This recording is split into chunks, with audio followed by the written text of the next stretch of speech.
Queridos hermanos, es un privilegio de nuevo estar aquí con todos vosotros, aunque sea de esta forma virtual, pero sabemos que estamos juntos, sabemos que estamos cumpliendo con nuestra obligación de creyentes de adorar a Dios, porque para nosotros, además de un privilegio, es un mandato. El Señor se agrada de los buenos adoradores y aquí estamos para adorar esta mañana todos juntos al Señor. Yo quiero compartir con vosotros esta mañana unas reflexiones que me han venido estos días a la cabeza, estos días cuando uno está observando por aquí, por allí, cuando tiene a lo mejor un poco más tiempo para leer que otras veces, cuando tienes tiempo para escuchar alguna que otra predicación. Y yo he querido hoy compartir con vosotros lo que significa el poder absoluto de Dios en medio de toda esta tragedia, en medio de esta pandemia que estamos sufriendo, que la viviremos como un momento histórico especial en nuestra vida cada uno. Así que quiero, en primer lugar, para situarnos en el tema, cuando mucha gente nos pregunta o oímos nosotros que hacen esa pregunta, ¿dónde está Dios en medio de todo esto? Bueno, en realidad no son muchos los que lo preguntan, porque la gente, como otras veces ocurre, se va a los ídolos, a las supersticiones, a las costumbres, a las tradiciones, pero si hay alguien que se pregunte ¿dónde está el poder de Dios en medio de todo esto? Nosotros nos vamos a ir al Salmo 135 y en sus versículos 5 y 6 nos dice: porque yo sé que Jehová es grande y el Señor nuestro mayor que todos los dioses. Todo lo que Jehová quiere lo hace, en los cielos y en la tierra, en los mares y en todos los abismos. Esto es lo que nos dice el Salmo en su parte central, un salmo que habla de las cosas, de las maravillas que el Señor puede hacer. Y nosotros nos quedamos meditando estos versículos. El Señor nuestro es mayor que todos los dioses. Si alguien puede imaginar que hay otros dioses, pues nuestro Dios es más grande que todos ellos. Todo lo que Jehová quiere, lo hace. Todo lo que Jehová quiere, lo hace. ¿Dónde, cómo y cuando quiere? No tiene que dar explicaciones a nadie, porque es un Dios todopoderoso. Es un Dios que tiene en sus manos el poder absoluto. Y así lo vemos desde el principio de la creación hasta ahora.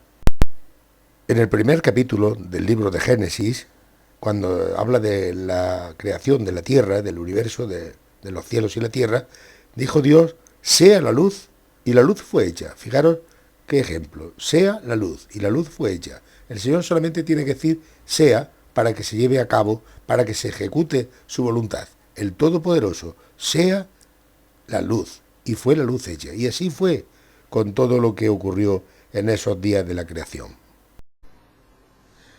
Hermanos, en este tiempo, cuando vemos la confusión que hay, cuando vemos que los gobernantes no se entienden, cuando vemos que nadie tiene una solución clara para las cosas, decimos: es que se ha cumplido ya lo que dice el Salmo 2.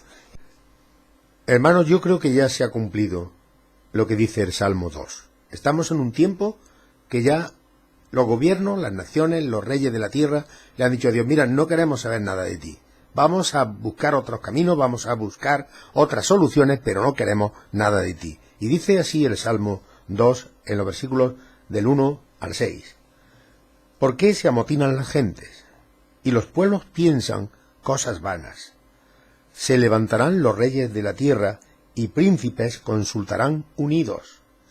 Príncipes consultarán unidos contra Jehová y contra su ungido, diciendo: rompamos sus ligaduras y echemos de nosotros sus cuerdas. El que mora en los cielos se reirá, el Señor se burlará de ellos. Luego hablará a ellos en su furor. En su furor. Subrayad esta palabra porque viene ahora a cuento con lo que después voy a relatar con vosotros.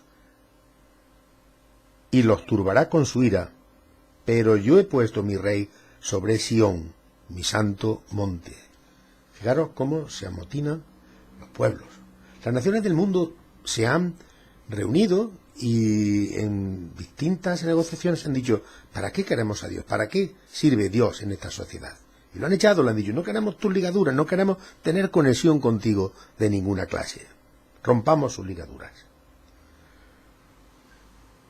Como dice el profeta Joel, el Dios de la Biblia está rugiendo desde Sión. Hay quien dice que Dios es todo misericordia y que no se enfada y que no se molesta por las cosas que hagamos. Efectivamente, desde el plano de su superioridad y de su soberanía, no tiene por qué enfadarse por cosas que hacemos nosotros que son... Pero Él que nos ama, Él que nos ha creado, realmente, como nos dice el profeta Joel, el Señor ruge desde Sión, y desde Jerusalén da su voz y tiemblan los cielos y la tierra. Ahora bien, el Señor es refugio para su pueblo y fortaleza para los hijos de Israel. Fijaros qué cosas. Claro que se enfada con los pueblos. Claro que se indigna con los pueblos porque está harto de avisar, harto de dar información a los pueblos y los pueblos le rechazan. La soberanía de Dios, hoy para nosotros, el poder de Dios, el poder absoluto de Dios, para nosotros es algo muy importante. Es el tema central de la Escritura prácticamente, porque dentro de su soberanía, dentro de su poder todopoderoso, por así decirlo, se engloba todo lo que afecta a nuestra vida, se engloba todo lo que nosotros podemos preguntar a la palabra para obtener respuestas satisfactorias. La sabiduría y la soberanía de Dios, su omnipresencia, sus atributos en general, todo está basado en su soberanía, porque incluso su misericordia está relacionada íntimamente con su sabiduría, porque Él quiere, por sí mismo, quiere ser bueno. Quiere ser bueno para con nosotros. Y nadie le obliga. Lo hace desde su propia soberanía, desde su propio poder. Hermanos, la Biblia está llena de referencias al poder absoluto de Dios. La Biblia está llena de versículos que apuntan a ese poder omnímodo de todas las formas de nuestro Padre Celestial. Pero tengo que saber una cosa, primero localizar en la Biblia donde se me habla claramente de ese poder absoluto de Dios, sus evidencias y también en qué influye eso para mi vida, para que no se quede en una filosofía, no se quede en una doctrina que está ahí, pero que a mí prácticamente no me aprovecha. No tengo que quedarme en eso, tengo que realmente buscar el beneficio que esa soberanía de mi Dios Todopoderoso tiene sobre mí. Cuando hablamos de soberanía, nos acordamos de los soberanos de la tierra, que tienen un poder hasta cierto punto ante las monarquías absolutas, monarquías que era ordeno y mando. Había tiranos, había reyezuelos que machacaban a su pueblo a su gusto, como ellos querían, y nadie les pedía cuentas, ni ellos daban cuentas a nadie. Pero nuestro Dios es más soberano que todos ellos juntos. Porque todos han pasado la historia, todos han tenido su momento, todos han tenido su época, pero nuestro Dios es eterno. Y yo tengo que agarrarme a la Biblia para saber más de ese poder de Dios y qué relación tiene con mi vida cristiana. Ningún rey de la tierra, como decía, es omnipotente. Ya quisieran ellos poder tener soluciones para las cosas, pero ninguno es como nuestro Dios. Ninguno es como el Padre de nuestro Señor Jesucristo, que tiene sus atributos, que tiene esos versículos que hemos leído, que hace lo que quiere, cuando quiere y como quiere. Y no tiene que darle explicaciones a nadie. Es el Señor mayor de todos los dioses. Y podríamos elegir muchos versículos para dar fe de ello, pero vamos a irnos a la primera carta de Pablo a Timoteo, en el capítulo 6, vamos a irnos al versículo 13. Te mando delante de Dios, que da vida a todas las cosas, y de Jesucristo, que dio testimonio de la buena profesión delante de Poncio Pilato, que guardes el mandamiento sin mácula ni represión hasta la aparición de nuestro Señor Jesucristo. Ahora dice, la cual a su tiempo mostrará al bienaventurado y solo soberano, Rey de reyes y Señor de señores. Y solo soberano, Rey de reyes y Señor de señores. De la misma forma que hemos leído este versículo, podríamos haber leído otros muchos, pero aquí se nos pone el ejemplo de esos libros de la Biblia en los que cada uno refleja la soberanía del Señor. La soberanía del Señor. Si nos vamos al Génesis, vemos la creación, cuando el Señor dice sea y se hace, y es hecho. Vemos también cuando el Señor en su poder sacó a hombres de Egipto, sacó a 600.000 para que fueran a través del desierto. Vemos como en el libro de Daniel, vemos como el Señor prevé lo que va a pasar en los imperios sucesivos al imperio babilonio. Vemos como en Apocalipsis se repiten esas preguntas: ¿quién es el soberano?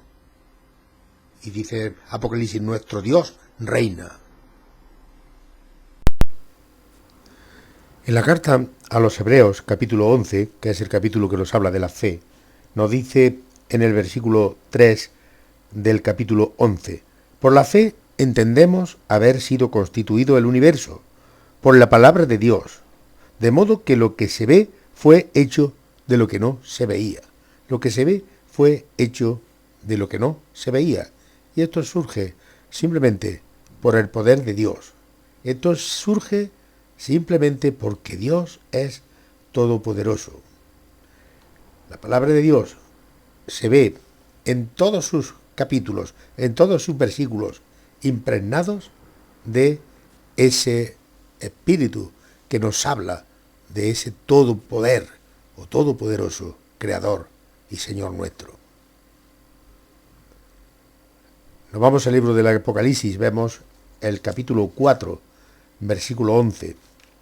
Este libro que estamos estudiando ahora, que se interrumpió ese estudio por causa de esta pandemia, pero que algún día podremos volver a retomarlo. Dice en el libro del Apocalipsis, del cual nos decía Miguel el otro día, las bendiciones que tenemos al escuchar y al leer este libro de esta profecía, versículo 4, capítulo 4, versículo 11, y nos dice: Señor, digno eres de recibir la gloria y la honra y el poder, porque tú creaste todas las cosas y por tu voluntad existen y fueron creadas. Por tu voluntad, porque quisiste hacerlo, sin dar más explicaciones, sin explicar cómo tiene que ser el proceso y cómo no tiene que ser el proceso, sino simplemente con la palabra sea.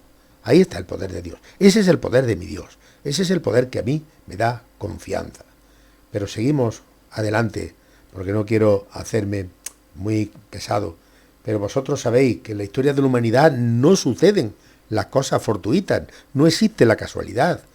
Todo está orientado y todo está controlado al mínimo detalle desde el trono de Dios. ¿Sabéis cuando, a lo que antes decía, cuando Dios habló a Daniel y le reveló el programa que tenía desde su época hasta la venida del Mesías? ¿Sabéis que no falló nada de nada de nada? Que todo se fue cumpliendo. Primero le habló del imperio donde estaba él, el imperio babilónico. Luego habló de los medos y los persas que venían a derrumbar aquel imperio. Luego venían los grecos macedonios o los griegos macedonios. Después de eso llega el imperio romano. Y todo se produjo conforme a lo que estaba determinado por el Señor. En Isaías 46, 9, 3 nos dice así: acordaos de las cosas pasadas desde los tiempos antiguos, porque yo soy Dios, y no hay otro Dios, y nada hay semejante a mí, que anuncio lo que va a venir desde el principio, y desde la antigüedad lo que aún no era hecho, que digo, mi consejo permanecerá, y haré todo lo que quiero. Haré todo lo que quiero. Pero fijaros qué detalle nos da esta afirmación. Anuncio lo que va a venir. Es decir, una profecía es, en un sentido, anunciar lo que va a venir. Anuncio lo que va a venir. Desde la antigüedad. Y no estaba hecho todavía. No estaba hecho. Nadie podía decir que me basaba en una realidad, sino que anuncio lo que va a venir. Y digo, mi consejo permanecerá y haré todo lo que quiero. Haré todo lo que quiero. ¿Qué más? ¿Qué más pruebas me puede a mí dar el Señor de su poder, de su imperio? Las profecías del Señor son totalmente fiables. Son totalmente fiables. Y decimos, sí, pero aquello fue para aquellos tiempos. Pero ¿y para ahora? ¿Y para ahora? Os voy a decir una, por ejemplo. Una que se sitúa después de la Guerra Mundial. Una que se sitúa después de la Guerra Mundial. En medio de un mundo desolado prácticamente por la guerra hasta ahora más cruel de la historia, cuando el pueblo de Israel, el pueblo judío, había sido masacrado, prácticamente quedaban unos pocos, en relación a lo que era el pueblo judío en Alemania, quedaron unos pocos, y empiezan a pensar los ingleses que quieren darles una tierra. Y nada más y nada menos que les da una tierra en medio de Palestina, rodeado por millones de personas que lo odian.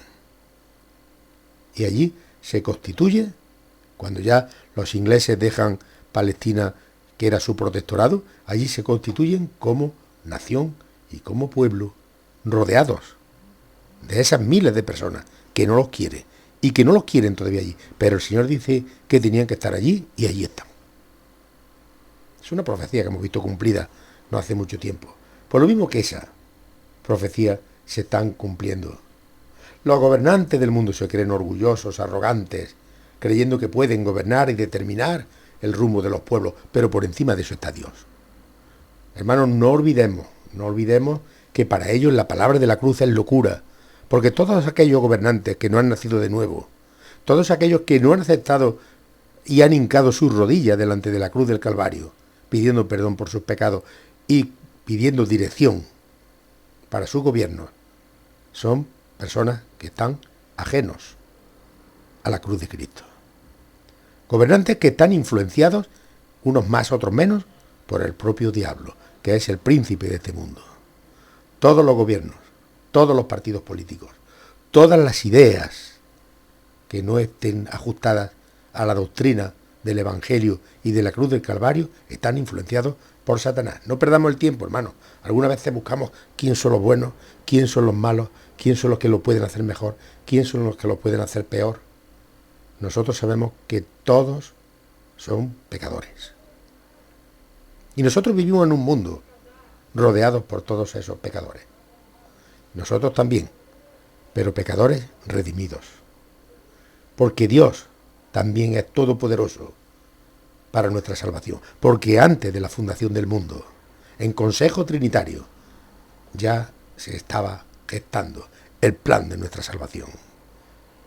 Y como dice Gálatas, cuando vino el cumplimiento del tiempo, Dios envió a su Hijo nacido de mujer, nacido bajo la ley, para que recibiese a los que estábamos bajo la ley, a fin de que nos recibiese por la adopción de hijos. Y fue en el momento oportuno, cuando Dios determinó, no cuando el Imperio Romano quiso, no cuando las circunstancias se pusieron favorables, sino en el momento que Dios quiso, cuando para Él se cumplió el tiempo que tenía determinado, aunque Él está fuera del tiempo, pero nosotros sí estamos dentro del tiempo.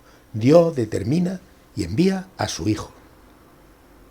Y ahora yo veo como creyente cómo el Señor Jesús está dentro de ese plan perfecto de Dios. Y muere y sufre en una circunstancia, en una determinada época del año, y en un determinado imperio, en un determinado tiempo. Pero ninguno podía romper los planes que ya estaban establecidos por el Señor. Y el Señor desde la cruz hoy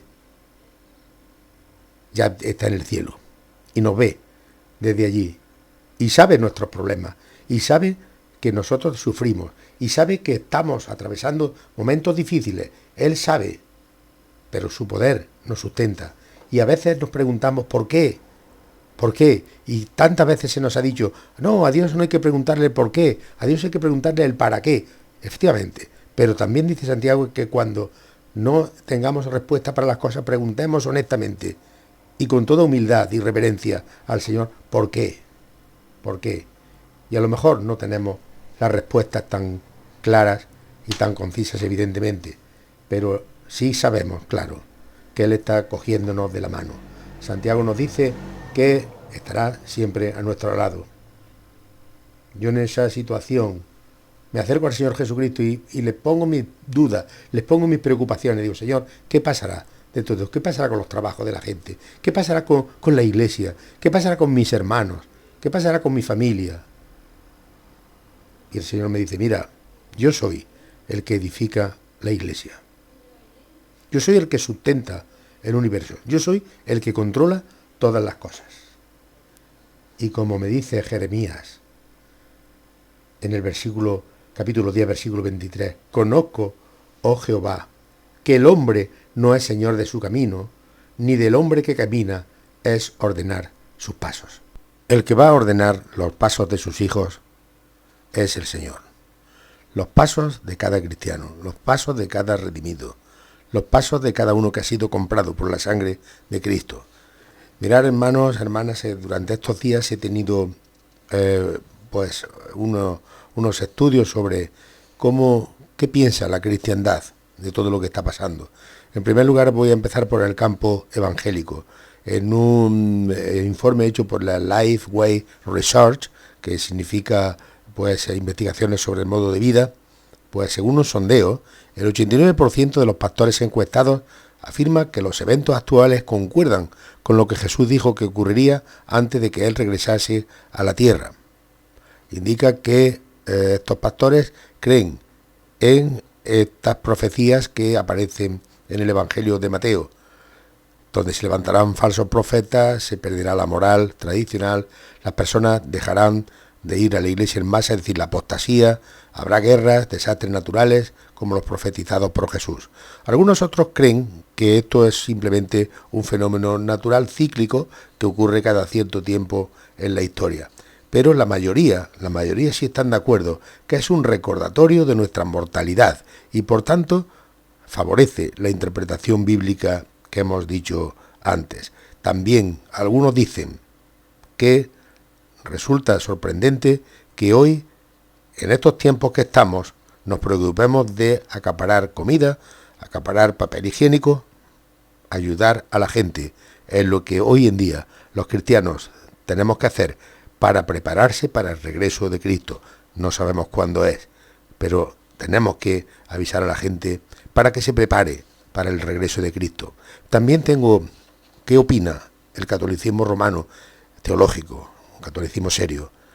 Desde la Universidad de Comillas, la Universidad Pontificia, se ha dado también un informe sobre esto y concuerda bastante con que estamos viviendo tiempos finales porque Dios espera estos momentos para hacer justicia ante sus elegidos. No con sus elegidos, sino ante sus elegidos, para que los elegidos de Dios vean que las promesas de Dios se cumplen.